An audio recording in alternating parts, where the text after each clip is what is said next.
Om Swastiastu. Perkenalkan, kami dari kelompok 10 untuk mata kuliah elektif Manajemen Hewan Kesayangan, dan pada kesempatan kali ini kami akan mempresentasikan mengenai nutrisi dan pakan pada kucing. Pertama-tama, sebelum memasuki pemaparan materi, kami dari kelompok 10 yang beranggotakan, yang pertama yaitu Fasya Nabila dengan 3 digit NIM akhir 121, AB dengan 3 digit NIM akhir 145, Adli Parulian Sirait dengan 3 digit NIM akhir 152, dan saya sendiri Amanda Krisisyahaan dengan 3 digit NIM akhir 155.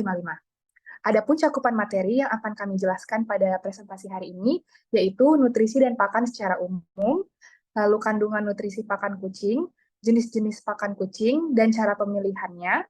Kemudian yang terakhir adalah frekuensi pemberian pakan kucing. Yang pertama yaitu nutrisi dan pakan secara umum yang akan dijelaskan oleh rekan saya yaitu Adli. Kepada Adli dipersilahkan. Baik, di sini saya akan melanjutkan materi dari nutrisi dan pakan. Bisa di next.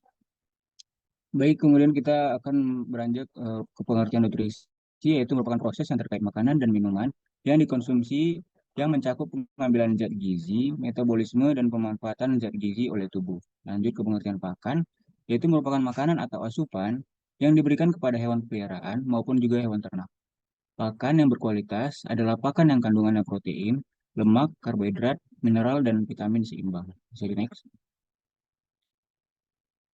Lanjut ke tujuan pemberian nutrisi dan pakan. Jadi pemberian nutrisi dan pakan pada hewan ini guna memenuhi kebutuhan tubuh agar dapat berfungsi secara optimal. Yang pertama itu produksi, di mana tujuan pemberian nutrisi untuk produksi itu untuk mendukung produksi hewan seperti produksi susu pada sapi, daging eh, pada ternak, ataupun telur pada unggas.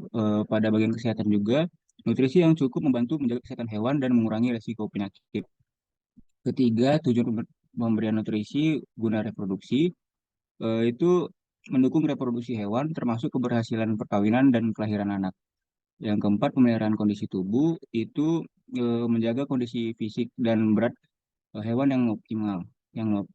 Terus lanjut ke daya tahan terhadap stres itu menjaga kondisi fisik dan berat badan yang optimal juga. Dan efisiensi produksi itu memastikan pakan yang tepat dapat meningkatkan efisiensi konversi pakan menjadi produk seperti daging ataupun susu. Untuk materi dan selanjutnya akan disampaikan oleh teman saya. Terima kasih.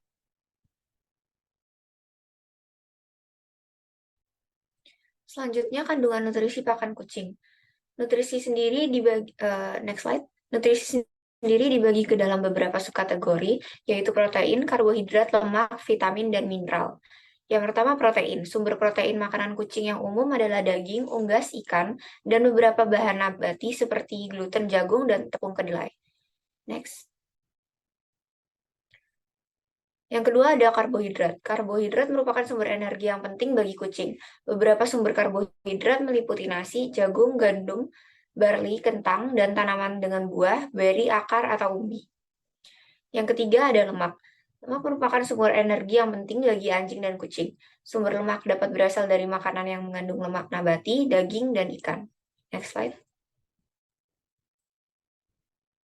Yang terakhir ada vitamin.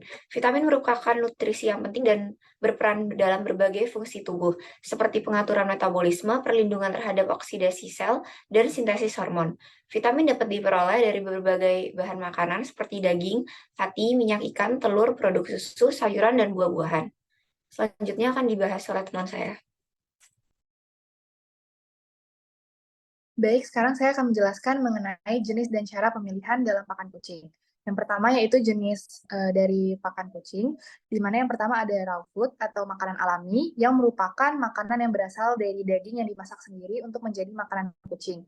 Biasanya berasal dari daging ikan, ayam, atau sapi. Kemudian pastikan daging yang diberikan pada kucing sudah matang dan berukuran tidak terlalu besar agar dapat lebih mudah dikonsumsi. Yang kedua yaitu adalah wet food atau makanan basah. Biasanya dipilih untuk jadi makanan harian untuk kucing di bawah 5 bulan atau kitten. Kemudian wet food ini memiliki tekstur yang lembut, mirip kornet yang disesuaikan dengan cara kitten mengunyah. Wet food ini juga diformulasikan agar tidak mengganggu pertumbuhan gigi pada kitten di usia dini. Selanjutnya yang terakhir adalah dry food atau makanan kering, di mana merupakan makanan yang paling mudah untuk ditemukan dan memiliki bentuk seperti sereal dengan bau yang khas. Beberapa hal yang perlu diperhatikan sebelum memberikan makanan kering pada kucing, yaitu harus tahu kualitas dari bahan dasar makanan itu sendiri. Beberapa merek cat food yang direkomendasikan seperti Royal Canin, Whiskas, Pedigree, dan lain-lain.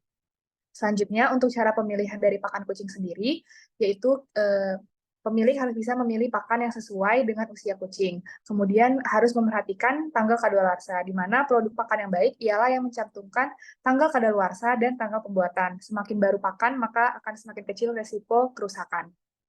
Selanjutnya yaitu menggunakan merek yang sama dikarenakan pergantian merek pakan dapat menyebabkan gangguan pencernaan. Bila perlu diganti, maka harus ada waktu transisi selama seminggu. Kemudian, pilih pakan yang memiliki lebih banyak daging dan lebih sedikit bahan lain dalam kandungannya. Hindari jagung, gandum, atau kedelai sebagai sumber karbohidrat. Kemudian, pilih pakan yang tidak mengandung pengawet buatan dan memilih pakan dengan kandungan protein yang cukup. Untuk selanjutnya akan dijelaskan oleh rekan saya. Kemudian kita masuk ke frekuensi pemberian pakan kucing yang dikelompokkan berdasarkan usia. Untuk kitten ini biasanya diberi makanan lebih sering karena mereka membutuhkan lebih banyak energi untuk pertumbuhan mereka yang tepat. Jadi pemberian makannya ini bisa 3 sampai 4 kali sehari. Lalu untuk takaran yaitu 30 kalori per kilogram berat badannya. Jadi untuk anak kucing yang memiliki berat badan 500 gram, dia membutuhkan 15 kalori per harinya. Lalu untuk adult, kucing dewasa ini umumnya diberi makan 2 kali sehari. Jadwal pemberian makan ini bisa disesuaikan dengan rutinitas dari owner, itu bisa pagi dan malam. Lalu untuk takaran, kucing dewasa ini membutuhkan 66 kalori per kilogram berat badannya. Jadi misal dia punya berat badan 4 kilo, berarti ia membutuhkan 264 kalori per harinya. Lalu untuk senior, memerlukan frekuensi pemberian makan yang lebih sering dalam porsi kecil karena mungkin memiliki nafsu makan yang berkurang atau masalah pencernaan. Oleh karena itu, pemberian makan 3 kali sehari atau lebih sering bisa menjadi pilihan karena membutuhkan kalori yang lebih banyak lagi, yaitu 50 kalori per kilogram berat badannya. Jadi misal dia mempunyai berat badan 5 kg, maka dia perlu 250 kalori per harinya. Baik, untuk selanjutnya saya serahkan ke moderator Amanda. Baik, demikian pemaparan materi yang kelompok kami bisa sampaikan. Mohon maaf bila ada kesalahan kata yang disengaja maupun tidak disengaja. Saya tutup dengan para Mas Santi. Om Santi Santi Santi Om. Sekian dan terima kasih.